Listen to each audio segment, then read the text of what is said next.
Welcome to the life and death of the arts in cities after mega events, which we are, from this point forward, calling ACME to make things a lot easier. My name's Karen Zions, and I just want to thank again the Eagle Song dancers for their very warm and their very generous welcome. I feel like they really warmed up the space. The Tsiolkas slalom dancers are members of the Squamish Nation, one of the 3 local First Nations that include the Musqueam and Tsleil-Waututh, on whose unceded territory the city of Vancouver stands. We acknowledge that our gathering takes place on the unceded Aboriginal Coast Salish territory of these 3 nations. We're delighted to have folks from across Canada and the UK gather together and exchange ideas, including program director and producer of the 2010 Vancouver Cultural Olympiad and current supervisor of special events at the City of Toronto, Robert Carr. We'd also like to welcome Neville Gaby, and co-artistic director of the 2012 Paralympic opening ceremony and current artistic director of Grey Eye Theatre, Jenny Seeley. Now, I want to open here by providing a bit of context about this very gigantic term, mega event. So if you'll indulge me, in 2000, sociologist Maurice Roche coined the term mega event to describe large-scale events like the Olympic Games, World Expo, and World Cup. Global mega events are organized by multiple levels of government, multinational corporations, and arm's-length national and international non-governmental organizations. These stakeholders partner to stage what Roche calls events of dramatic character and mass popular appeal, and don't we know it? Researchers across the humanities and social sciences have tracked how cities and citizens are transformed by mega events through aggressive urban development, security and surveillance, restrictions on peaceful demonstrations, as well as the rise of human rights abuses and the transformation of host cities into quote-unquote urban entertainment destinations. And yet, despite these new lines of critical inquiry, little attention has been paid to how art and cultural programs articulate the agendas of urban mega events. For example, it's often at the site of an opening ceremony or festival that audiences experience the powerful feelings of belonging that mega events hope to deliver. Rather than ask why and, importantly, how these performances inspire mass audiences on a national and global scale, scholars in the field of mega events typically look at this affective impact with mistrust. So our hope is that this gathering will create a space for artists, scholars, cultural programmers, and producers to reflect upon, but also really tussle with this powerful society of the spectacle narrative.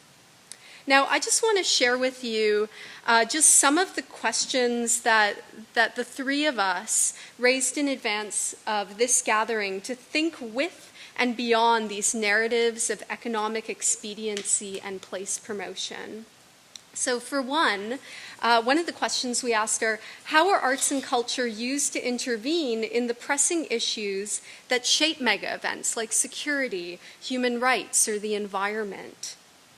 How do we make sense of arts and culture's fluid political uses by officials who seek to commemorate the Games through public art programs and activists who choose to question the Games through creative acts of resistance and demonstration? Another question we asked was, can artists make critical claims about the Olympic movement in the context of an official commission or on the evening of an opening ceremony? Where can resistance happen? What shared artistic practices, performative interventions, and resistant acts can be found across mega events and host city sites? And finally, what can the comparison of mega events, which we hope to do over the next couple days, reveal about the state of arts funding and cultural policy in the global city? We hope that our international research collaboration will generate new ways of understanding a once-in-a-lifetime event from the perspective of arts and culture that's comparative, cross-disciplinary, and international in its approach. Thank you.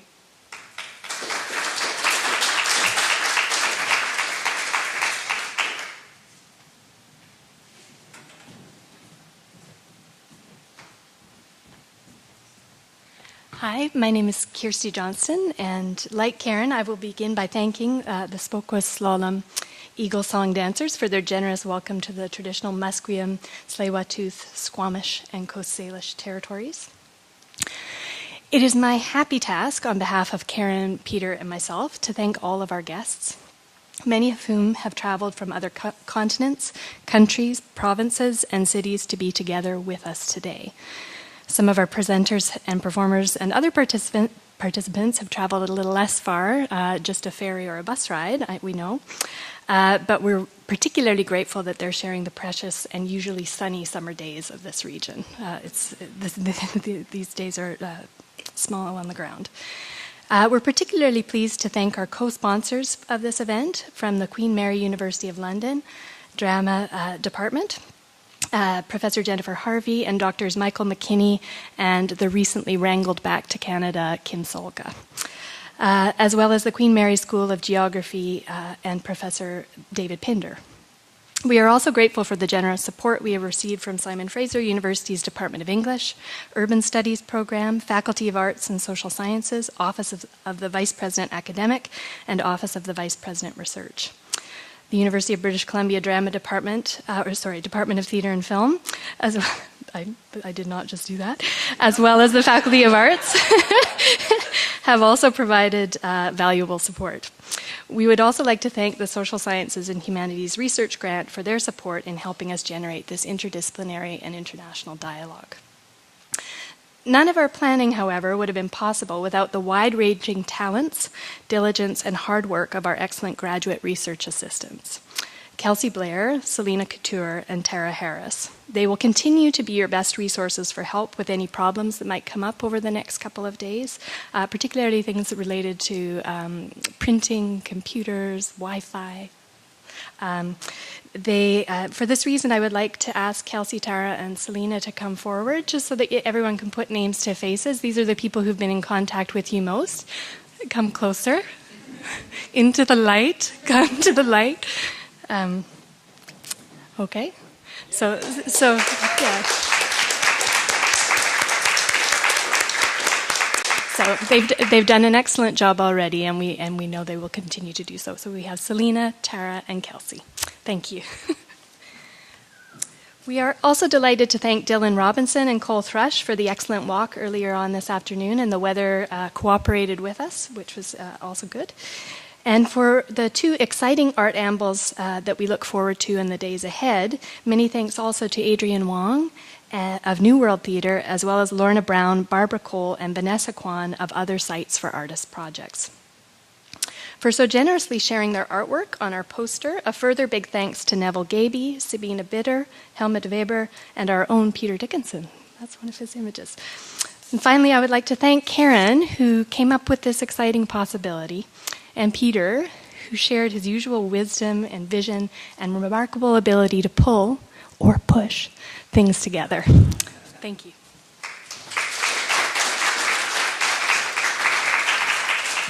Okay, there's just one more of us. On a personal note, I also would like to thank Karen, Kirsty, Kelsey, Selena, and Tara in organizing this conference. And I want to thank my fellow members of what we're calling the Vancouver Organizing Committee of ACME 2014 for making 49th Parallel Coffee on Main Street our preferred meeting place. Unlike Van ACME will be running a deficit. But I want to assure everyone it's not because of overspending on iced coffees. On behalf of SFU English, also welcome to this institution. Just some housekeeping items. We have limited space still for our 2 remaining art ambles. If you would like to join in on them tomorrow afternoon or Friday afternoon, please see Kelsey at the back and she will accommodate you. Washrooms at the end of this hall near the elevators. Connectivity, Wi-Fi, unsecured, is available through SFU Net. If you need to be logged in securely, please see myself or Karen and we'll be happy to help you out. Our conference website will be ongoing and will be updated throughout the conference, so please visit the WordPress site you see up before you. Most recently, we have added a link to the Unlimited Festival commemorative book, courtesy of Jenny Seeley, which is a gorgeous production. I encourage you to check that out. Accessibility.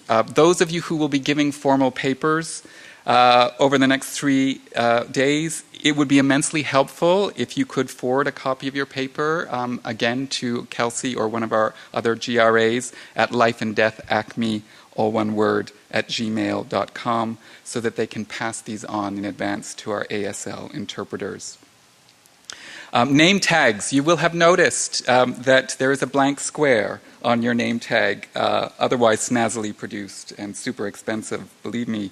This is our no logo logo, which we invite you to fill in or leave blank with a design of your choice over the course of the conference, and we have several things to aid you in that on our arts and crafts table to the side. Take a selfie with yourself wearing your name tag. We'll display the images during our final round table and choose a winner. Finally, we do also have a book table, and we have some items for sale over the course of the weekend, including a special issue of the Capilano Review featuring some images by our keynote presenter today, Christos Tsiolkas. There will be a reception, finally, to follow today. Please stay and enjoy a drink and some food with us. Okay, things happen in organizing any event. Olympic cauldron arms get stuck. Olympic rings refuse to light up. It decides to rain when after 3 weeks it's only been sunshine. Participants sometimes have to pull out. We deeply regret that we aren't able to bring to you this evening our planned keynote presentation by urban subjects. The good news is that everyone in the collective is doing fine and getting some much needed rest. The even better news is that Christos Tsiolkas has very generously stepped in to help us launch this conference in the very fashion we had originally intended, with a local artistic response to the global geopolitics of the Olympic and Paralympic Games. This fortunate turn of events owes much to the perspicacity and digital connectivity skills of my colleague Clint Burnham. In the space of less than 24 hours, a series of emails between myself in Vancouver, Clint in Berlin, and Christos in Kelowna yielded a plan to put together the illustrated conversation you are about to witness, one that bears the title, The Erasure of Terminal City, a New Topography of the Capitalist Picaresque. And I think it's appropriate that Christos was born in Thessalonica, Greece, moved to Vancouver in 1956, received his Bachelor of Fine Arts at UBC in 1970, and has since then, working primarily in photography and text, become a very important artist in the rise of conceptual and post-conceptual photography in Vancouver. There are many things about Christos's career that I could mention, but I will just zero in on the fact that in the 80s, with the Sites and Place Name series that were shot in Athens, Berlin, Saskatoon, and Vancouver, he began to use large photographic panoramic formats. This body of work is a study or critique of urban history, topography, and how the city is in a constant state of flux. In the 1990s, this series shifted to a new emphasis on the historical and cultural aspects of inhabitation, designed to heighten non-native awareness. And this came about by collaborations with First Nations artists. Many of the works in this series were shot around Christos's studio in False Creek Flats, site of Expo 86, and the Olympic Village in 2010. The sea prints documenting what Christos has called urban nomadic homelessness during the construction of the Olympic Village, and several of which are available for purchase in the Capilano Review issue, also form the basis of an excellent essay by Chris in the journal Cultural Politics. Tsiolkas' current work is about vanishing rural farming and orchard landscapes and the shifting economic terrain of the southern Okanagan. He's also writing an essay for his exhibition Puits Duchamp, a show on media, studio practice, and his longtime interests in Marcel Duchamp. Christos is represented by the Catriona Jeffries Gallery here in Vancouver. Please join me in welcoming Clint Burnham and Christos Tsiolkas.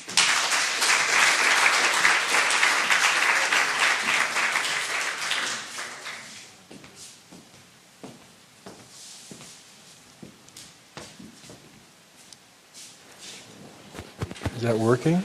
Is it working Yes, now? good. Can you hear it? Is it coming through? Let's get lubricated Can't here. tell. All right.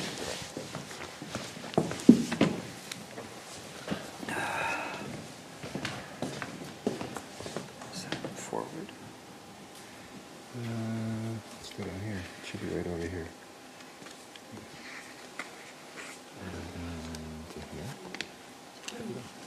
Just Yeah, I'll just say a few words. And then... of course. Is my mic working now? Yep. It is. Okay.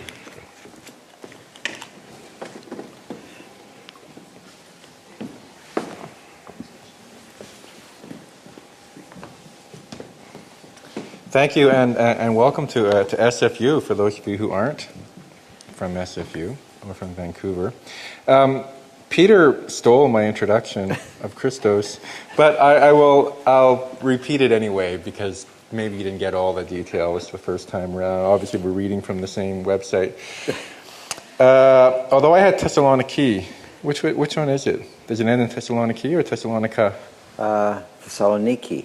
Saloniki, okay. Yeah. Born in 1946 in Saloniki, Yeah. Greece. Christos Tsiolkas moved to Canada in 1955, earning a BA in Fine Arts at the University of British Columbia in 1971.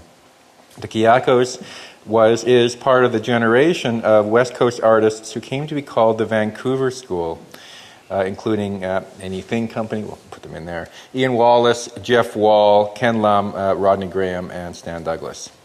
This cadre was known for photoconceptualism, or first, a severe semiotics and theory influenced critique of the image, one which then turned to large format works, the panoramas Peter was talking about in Christos' case, as a way of allegorically picturing late capitalism.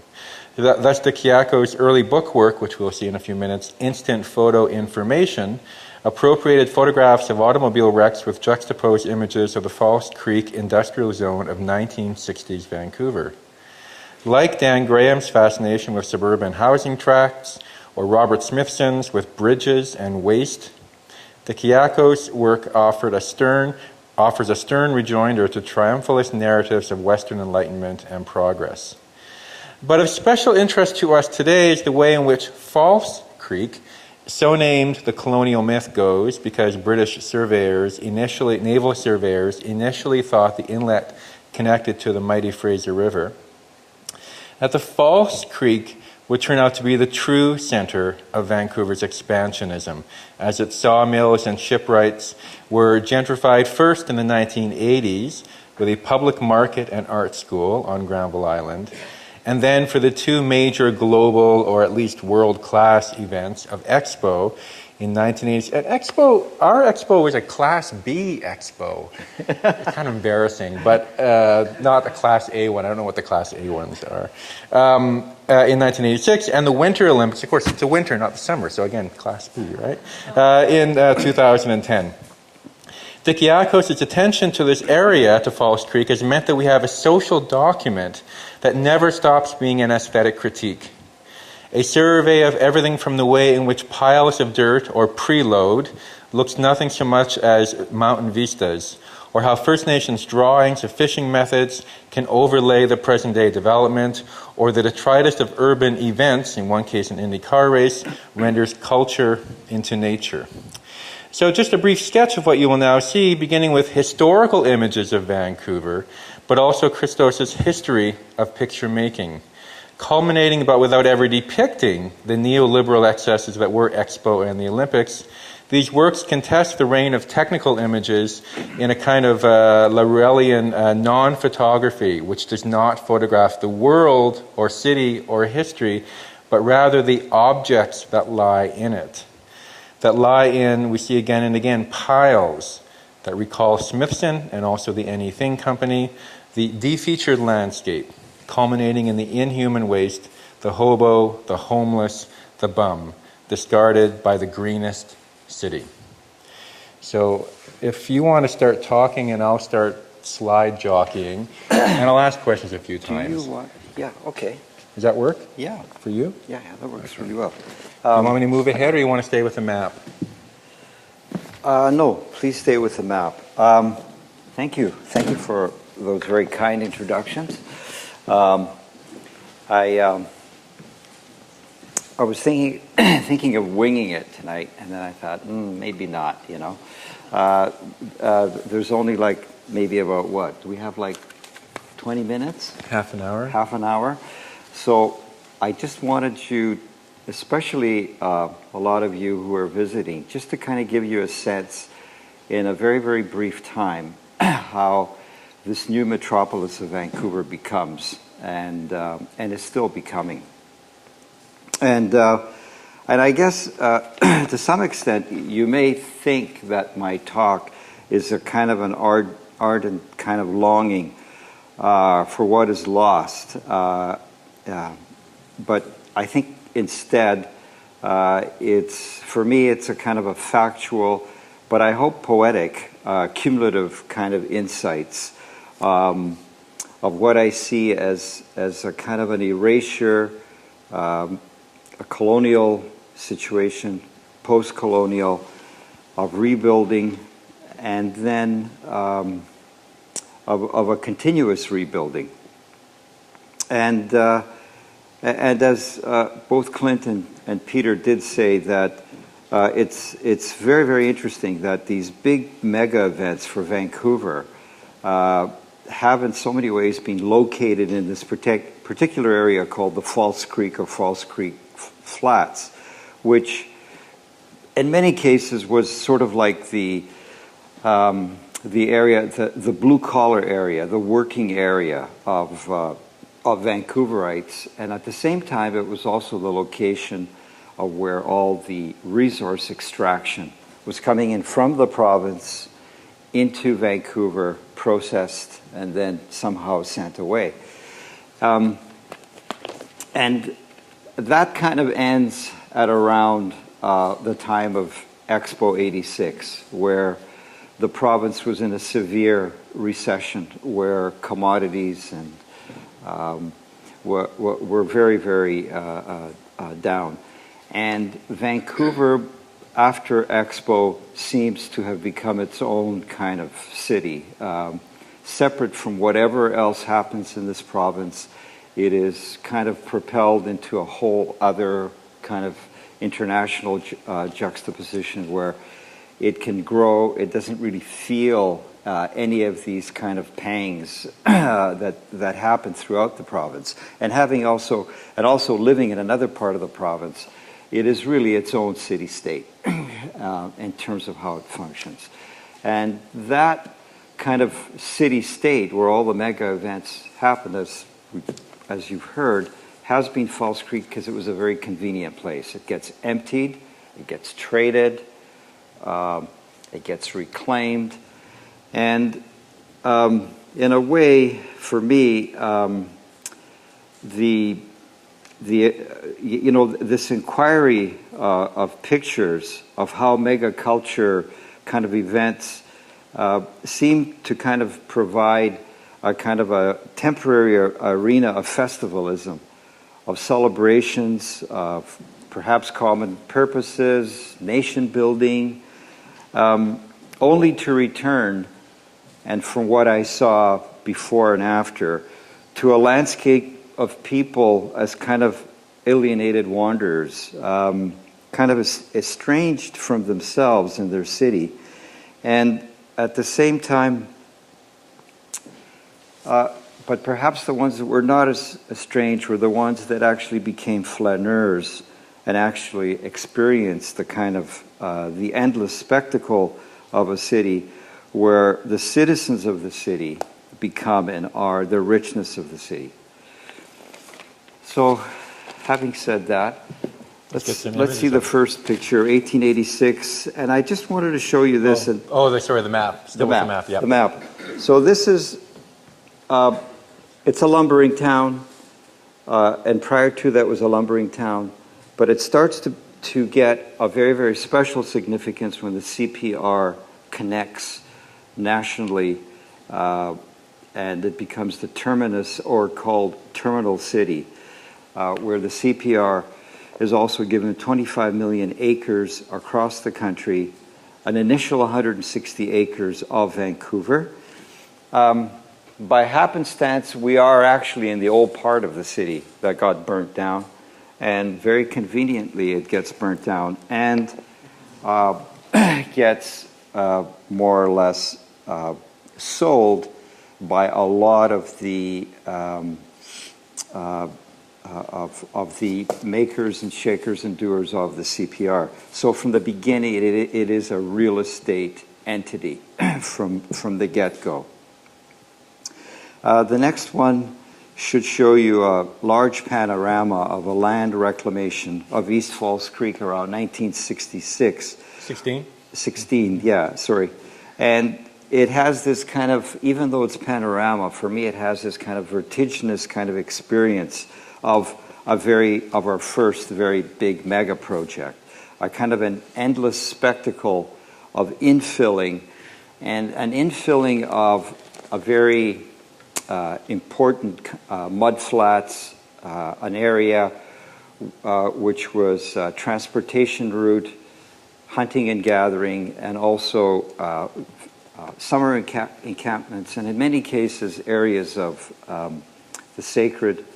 And the next picture will show you a year later, bingo, you have a new bridge. The actual area has been filled in, so the marshalling yards can be created for the new railways to come in. And if it wasn't a waterway in Regina, for example, it would be the river or the shoals. It's because railways needed flat areas, and 100 years later, in exactly the same spot, and I'm not a mind reader, but here is this site which belonged to a number of railway consortiums, is sold, property for sale, as High-Tech Park. And it appears as a kind of a movie set, kind of strewn with personal belongings, a kind of a suitcases. It's also an area where kids would practice their tags, and at the same time, it kind of gives you this kind of the reoccurrence, erasure, building, rebuilding, the quickness of how the city moves along, and also the demand of property within a very kind of constrained area of Vancouver. The previous pictures were shot by a fellow called W.H. Moore, who was really our Ache. He's Vancouver's Ache.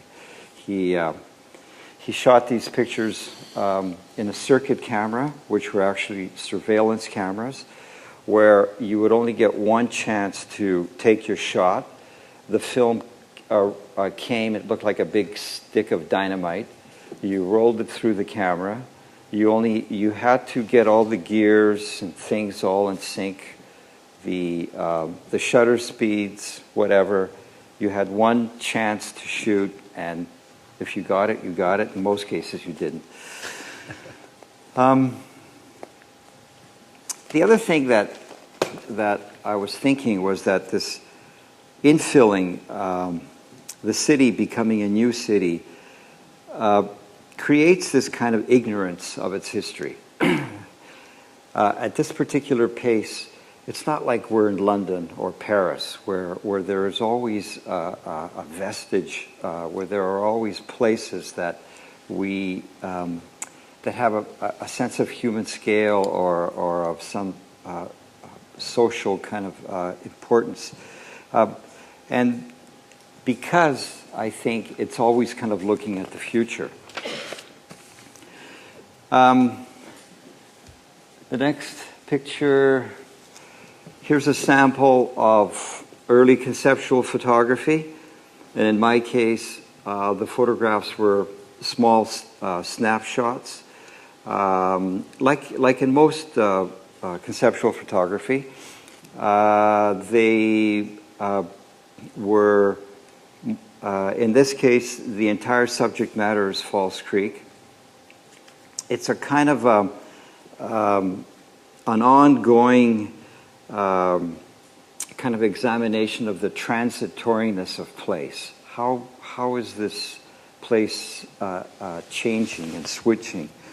And the other thing about making these pictures that way and also processing them in regular little photographic stores or drugstores was a kind of a conscious effort to make the pictures look like every person's pictures. Even though, you know, I had very good skills in darkroom, this was a kind of a very kind of like purposeful way to kind of get these images out and at the same time to produce, I guess, very low production values, creating a kind of an anti-aesthetic, because at one case you didn't really want to buy into the conventional photography and how photography was practiced. And Chris, I'm going to show them photo information because they'll get a better sense of that really low res kind of cheap images. And what it was a kind of a location scouting of the city, of the new metropolis. What could the new metropolis be? As you're looking at the, and this is all done as the camera becomes the motorized car. It's a kind of a mobile medium where you're driving and shooting at the same time. So you're getting accidental kind of pictures, and at the same time you're hoping you're not going to have an accident. So there are certain risks. The risks that one took were very, very kind of personal, but at the same time they were not the kind of purposeful kind of photography where you are detailing and localizing a place. That comes in terms of kind of post-conceptual photography. But again... Can I drop a couple of footnotes just to be a bit academic here? And that? I mean, when I was looking at these earlier, and we've talked about this before, Chris, the two connections would be the Jeff Wall work from 1968 called Landscape Manual, which again, he was driving around Vancouver and taking these photographs out the car window often. But also Robert Smithson's photo essay from 1967 or 68 called The Monuments, a tour of the monuments of Passaic, New Jersey. Yes. An amazingly literary essay, but also one which just takes pictures of crap. And I think that people here, Smithson came here. He was very important to the photographers at that time. And also Jeff Wall's comment on the sorry if I'm too fast. The photomat as studio, what you were saying about the most accessible form of darkroom work as a method. So what it is, one is kind of interested in looking at the defeatured aspects, the open spaces, the distances, the closeness and the openness of those distances, because those are also the areas where one re-looks at the photographs, and it's a kind of a form of intellectual speculation, and the greatest mass of that was in the False Creek area. Of course, that intellectual speculation becomes real estate speculation very quickly. Within 50 years, that's exactly what it did become. And I know probably quite a few of you know Herzog's city. And his city pictures, of course, are more in that tradition where the urban landscape are its people, and that, in fact, is the urban landscape. We see it as a people kind of place. For myself and for some of my other kind of colleagues at that time, we wanted to avoid that, because I think we also felt that once you shot that picture, you're already shooting a place that has passed. It's already faded. It's already in the past. If you were searching for and you wanted, and you were in this kind of sense of mobility, transitoriness, to find a sense of where the new metropolis is, you actually had to get away from that center. I moved ahead a few while you were talking. Good. This is sort of, for me, this is my first kind of picture, snare picture, the Great Reserve, post-Expo, 1985, shot right on Broadway and Ash, a fairly major part of our city, very, very close to City Hall. And what it was a property that was going to be developed. That particular property has already been redeveloped twice since '85. And that particular photograph for me presented a very interesting way that I started to continue to work, where you have this kind of messy foreground where you have to somehow deal with it, and then there's always seems to be a kind of a hopeful kind of background, and in this case you also have a wall, and that particular wall has this, I think it has this thing that says super savings. At that time our province started to be tagged with supernatural and all these kind of marketing kind of connotations, and I saw this picture as almost a kind of a sense of East Berlin, West Berlin. There was a kind of a dividing line, and I really loved the contradictions that one could read, and the narratives, and also, everything's okay in the background. The capitalist picturesque, the city of quartz continues in this beautiful kind of West Coast kind of mountainous locale. And then after Expo, we have again a flatness, a removal.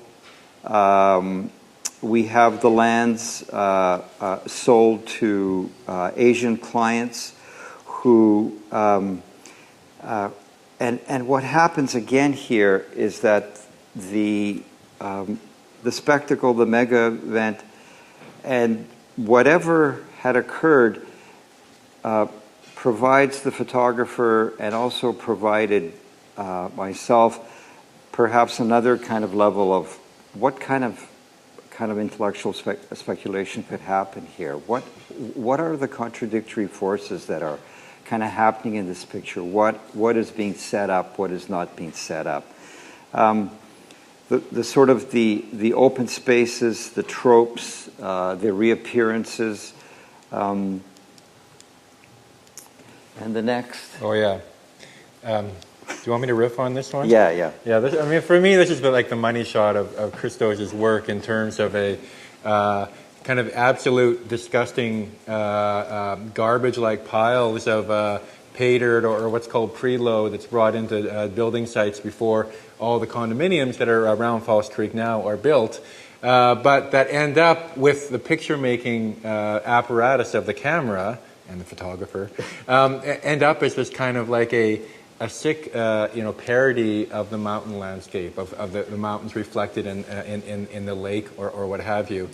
But also that, Chris was talking about this a bit earlier, the way in which his low angle of shots, and also almost like a split that will happen where you have the capitalist picturesque, say, in the background in there, but in the foreground you then get the dirt, the offal, the detritus, the waste, the garbage, the shit that's created by that capitalist picturesque. and in Falls Creek itself as a certain kind of a space. And then I guess the other thing that I've been thinking about this more recently, because I wrote about this work about 10 years ago, is the way in which it's almost in a dialectical way. His pictures aren't of Falls Creek, but they're of these objects that are in Falls Creek, this waste, and we'll see a few more of these piles a bit later on, that we call Falls Creek, but it's an attempt to name something that has the idea of a continuity between those W.E. Moore panoramas 100 years ago and the 80s or 90s or now. Right. And also, it was an interesting problem for me in terms of how can you create a kind of a sublime picture of the profane, and it was, and I had the thought that perhaps this would mirror the mountains that these piles, that this kind of Art Provera piles, these could do. Want some more piles? Yeah. Here's another one. This was a very temporary pile, and it kind of reminded me of the Sargasso Sea, just in terms of this kind of detritus of stuff.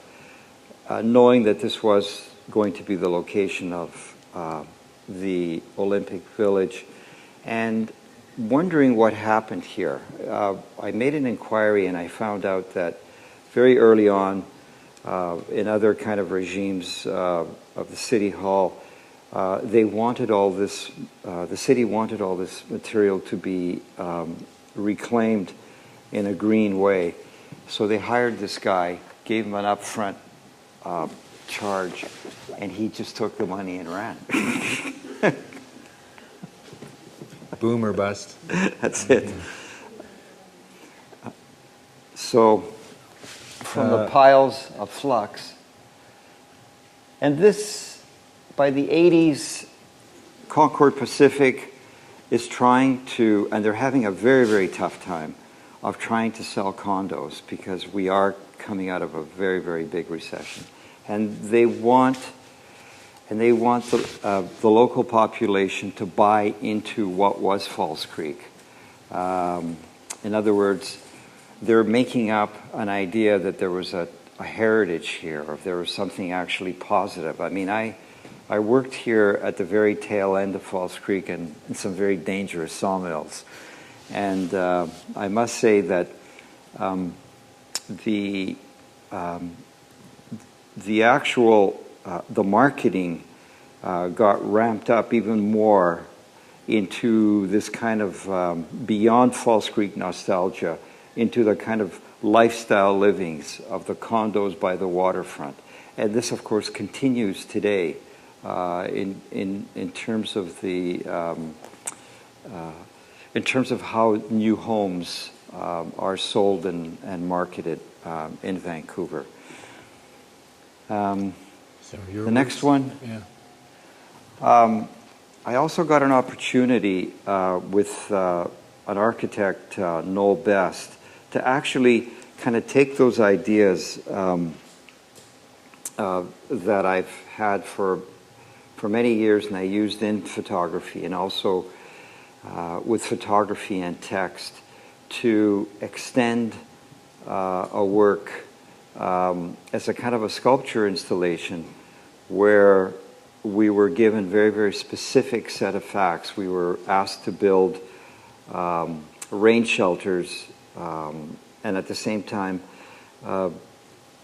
to perhaps give some insights of where this new instant neighborhood was being built. Next one. Hole and bottom. Yeah. Yeah, these two. Just a quick thing, Yeah. Chris. When I was putting together the titles for this, of course, Chris sent me all the slides, and I'm like the anal academic. I had to get titles and dates and everything, and I was it didn't even. Even being transferred over here, the word Tsiolkas, which has that Does the next one have the question mark as well? It does. Oh, yeah. Anyway, it's really hard to actually digitally encode diacritics that don't belong to Western sort of normative alphabets. And so there would be another accent mark over the Y, but even going from my computer to this one, somehow it got lost. Anyway, that's. Yeah. But I did consult today with Kilsalem of the Squamish Nation, who helped me with what would have been the proper orthography. At any rate. Yeah. So this becomes again, we're looking at False Creek, at the north end of False Creek, where many parks are being built, buildings are burnt, the life and death, what happens in the city. And at the same time, new neighborhoods appear. And I had done a very kind of labored history, kind of a primary kind of research where I went into the archives, and I wanted to find out, for my own sake as a non-native person, what the first histories were.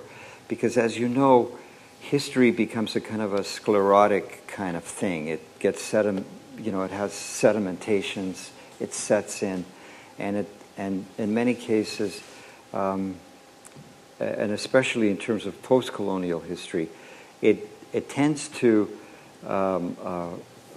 come with its own particular kind of narratives. So I wanted to, I also live in an area of town called Kitsilano. I also went, and I was the school president of Kitsilano High School. So the idea of Chief August Kitsilano was always a very major kind of point. And I found this drawing that he made for the chief archivist.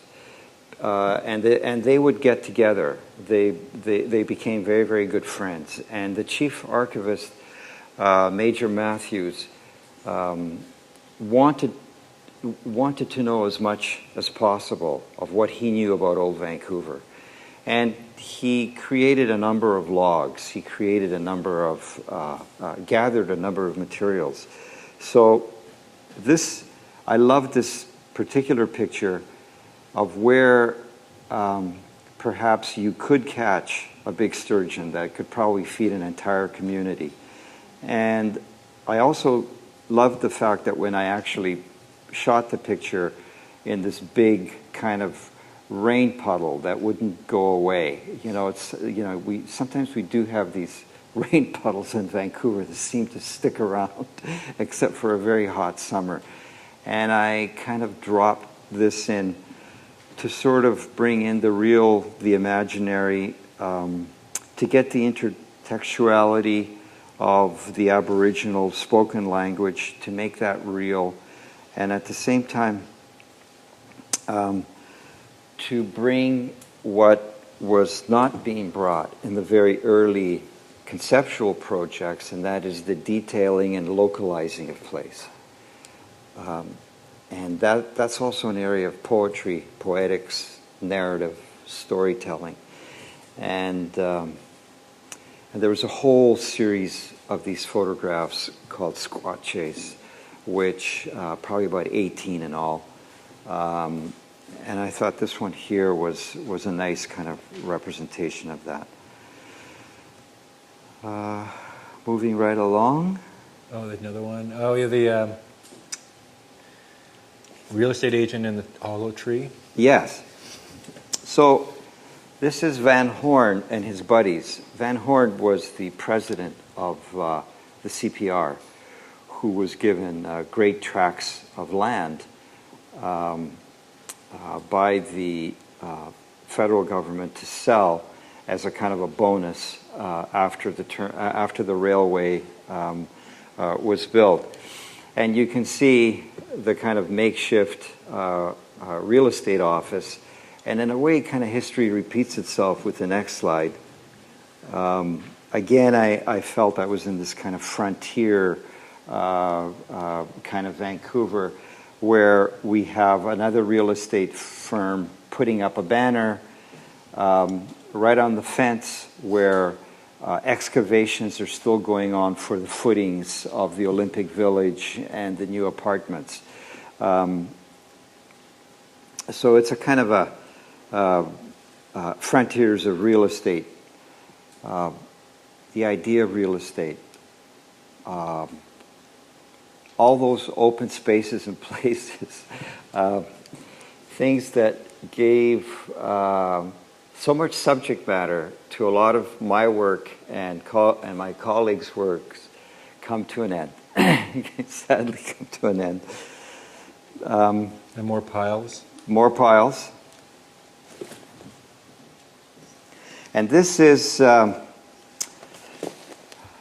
going along the fence of the Olympic Village. I actually did have permission to shoot the Olympic Village as it was going up, and to provide an official document.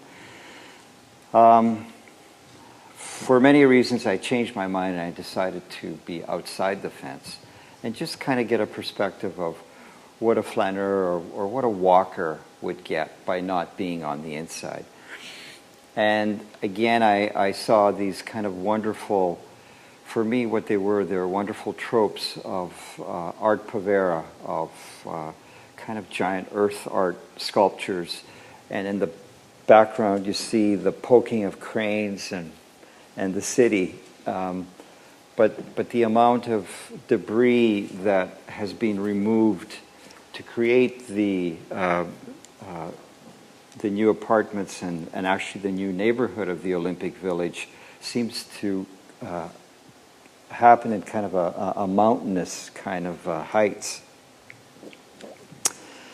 And I think the next, this one here, I also took walks in the winter, and I wanted to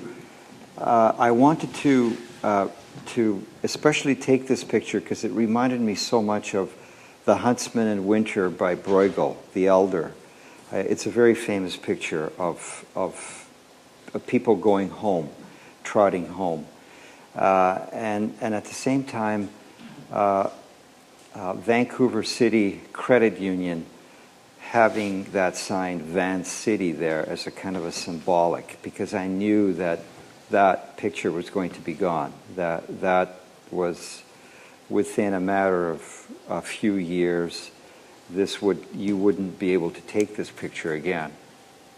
And again, for me, it kind of borders on a kind of the facts, the discursive, but also the underlining kind of poetics of place. And what's next? Squatter. Again, just at the outside of the Olympic Village, taken around 207, 206, and I wanted to show this mirroring of the high and low architecture.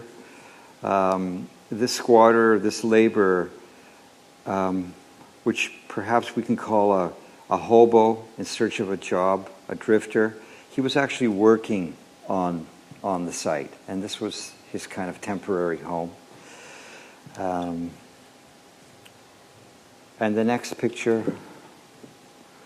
is part of that kind of series that I wrote about this urban nomadic homelessness, where each day kind of begins the same way as the following day, where you awaken, you kind of go in search of nourishment, you wander, you go back to sleep, and the day again begins the same way. And I got to meet this guy because the actual threshold of the upper part was the entrance of my old studio for many, many years.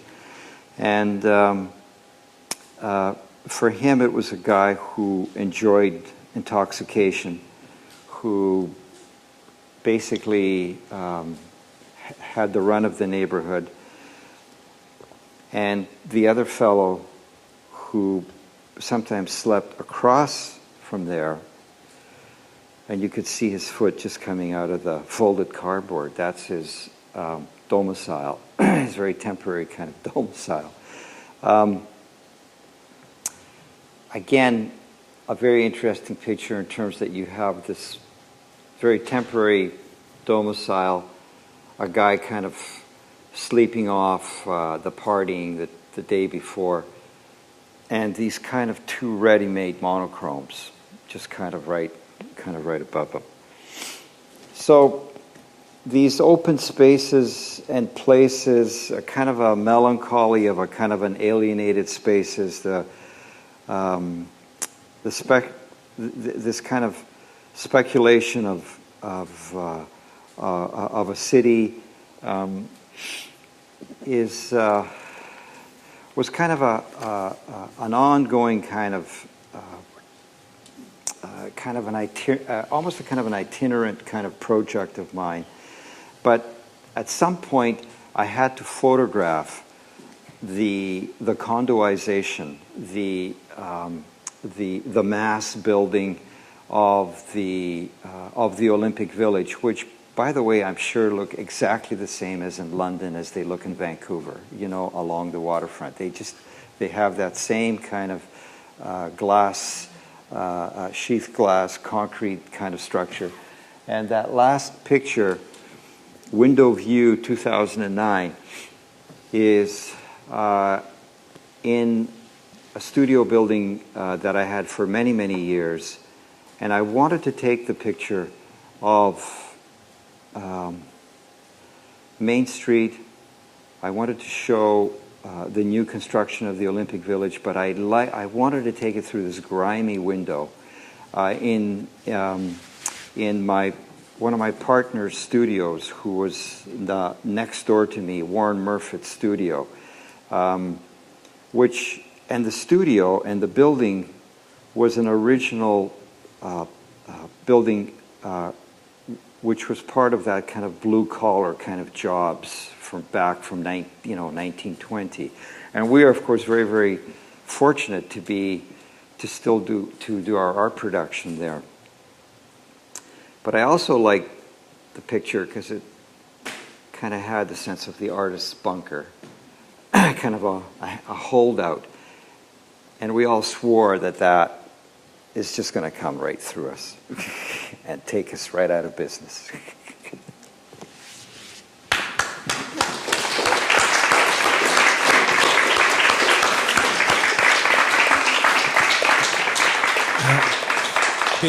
Peter, we have time for some questions? And Peter has a mic. Yeah, so I can run around if you have questions so that we can get it on the audio of the video. But the reception is ready, but let's have at least 10 minutes or so for questions. First, thank you so much for your talk. And something that I'm struck by in the sharing of your images are the ways in which you step out of capital and capitalism and engage with the debris of capital. And it was very powerful, those last few shots of those people, because those are also people outside of capitalism. And so, and of course, as you were going through the images, I was wondering, where are the people? Where are the people? And we kind of finally see them or not at the end as part of that excess. Yes. I read a lot of George Simmel, where he talks about this alienation, how we always tend to be alienated within the city, the way the city works, and I felt that, and also I was very, very conscious of the nearnesses and distances that I wanted to place myself, and also how these pictures were going to be framed. I mean, Fred Herzog's done everything else. But can there not also be, like, with respect, a false humanism with a desire to be reassured? Well, there's the hale and hearty person. There's somebody who's survived, and these people aren't. Yeah. They haven't survived. You know, there's no, if you're not from the city, Vancouver keeps claiming it's going to eliminate homelessness by 2017 or something, and it's this big kind of show. But homelessness is only a symptom of a much bigger class divide. Homeless are just the visible poor. They're not the majority of the poor. And so when you see these little bits of them, it's the shoe of one person. Or that one guy, when he's sleeping, he looks as though he has like Wolverine's kind of makeup on or something, right? Like he had tattoos. Yeah. But they're, I wouldn't even see them as being human. I mean, for one thing, they're not. That's an image. It's not a person. We're people. Those aren't people. But also that when someone enters into the category of the homeless, there's a kind of loss of humanity that allows them to become a symbol for politics or for what have you.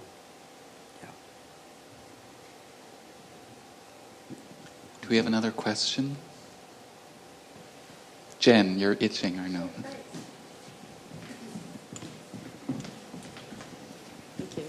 Thank you, from me as well. I'm sorry, I'm not familiar with your work in display, and you just talked about scale. And so I wonder if you could tell us a little bit about the scale of the work and the context of exhibition and what those contexts and scale mean for your work. Okay. You know, even today, there is quite a kind of a polemic in terms of small scale versus big scale. And that battle rages on. When I remember there was a French student doing her MA many years ago, and I asked her to come to my studio, and I gave her all the material that I had, because she wanted to write about the small photographs, the early work of which she thought was where the nexus was. And then we had a few battles about why was it scaled up? Why did it start to take these kind of big kind of scales? There's a number of reasons. The small pictures and the small picture making was a way of taking yourself outside of the studio, not wanting to become a modernist or a painter. You wanted to actually take the studio out into the street. And by reproducing many of these small photographs and bringing them back and looking at them, there was a kind of an involvement. It was also part of an anti-aesthetic. But once you start thinking about how one is going to detail and localize place, and the fact that color photography is definitely here, and that large format cameras are available, why not photograph them in a very big scale, that they actually become windows or kind of entrances where you can actually literally walk into them. And those were kind of very precise aesthetic kind of decisions. Maybe we'll make this the last question. Emily. Thanks to both of you for your contributions and for putting together the talk at such a critical point in the conference. I wanted to ask a kind of question that maybe you don't want to answer. On the consumption side, if I can extend that, of your artworks, which works nicely with real estate. We know too well that capitalists, the kind of people that live in the condos, that put up the condos, and that promote the condos, and you had that nice example from Concord Pacific, are all too ready to lap up the experiences and the practices of artists. And I thought it was really interesting that you used the word speculation to talk about your own practice sort of in the field. So I'm wondering if you could illuminate either with examples or just your own apprehensions about where you fall right now. Well, hopefully it goes into good homes. As you know, a lot of these things would never make it into a 600 square foot apartment. In fact, I am actually thinking 18 by 22. It's about the biggest picture anybody would want to hang in their apartment. A lot of them end up in public collections. Some collectors, which kind of act in a way as patrons. Oddly enough, nobody from Concord Pacific. You would think that they would buy it. This is what it was. This is what we made it, right? But none went for it, right? It's interesting that, and also the other real estate collectors, no, they won't touch this stuff. No, Bob Rainey doesn't have any. Or O'Dane? Michael O'Dane has the red blanket. That's the one he likes. The gallery downstairs is named after this local Yeah. developer, Michael O'Dane. Yeah. He's a very generous supporter of visual arts in Vancouver. Yes. I'll just, if I could add a little anecdote to that, my own kind of walk of shame in terms of that. When I wrote about Christos' work in 2002 or 3 or something, his gallery, Catriona Jeffries, were still on South Granville, and I was at the opening, and there's a local guy who makes sausages, the Fravey Company, and he's also an art collector, and he looks Yes. like he never eats any of his sausages. You know, it looks like a marathoner. And he was there, and like I just felt all of my politics just sliding to the floor, and here I am talking about the formal and the aesthetic aspects of Chris's photographs and that. So, you know, that consumption thing, it castrates you, you know. Yeah.